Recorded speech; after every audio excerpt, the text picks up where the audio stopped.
Assalamualaikum everyone. Today I'll show you how to create a Wi-Fi hotspot in Windows so you can share your internet connection with other devices. If you are new here, make sure to subscribe to Mr. TECHFOX for more quick tech tutorials. Let's get started. First, click the Start menu and open Settings by clicking on the gear icon.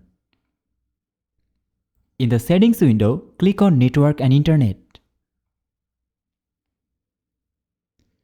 Now, from the left sidebar, click on Mobile Hotspot.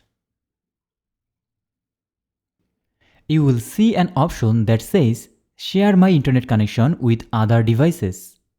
Toggle it on.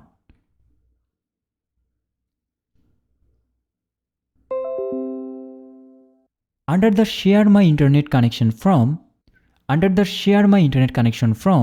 choose Wi-Fi. And now, if you want to change the name of your hotspot or set a custom password, click on Edit.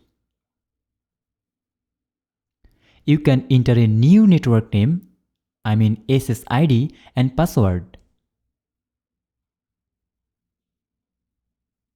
You can also change the network band. Once done, click Save. And that's it. You have successfully created a Wi-Fi hotspot in Windows. If this was helpful, drop a like and don't forget to subscribe to Mr. TECHFOX for more quick tech tutorials. See you next time.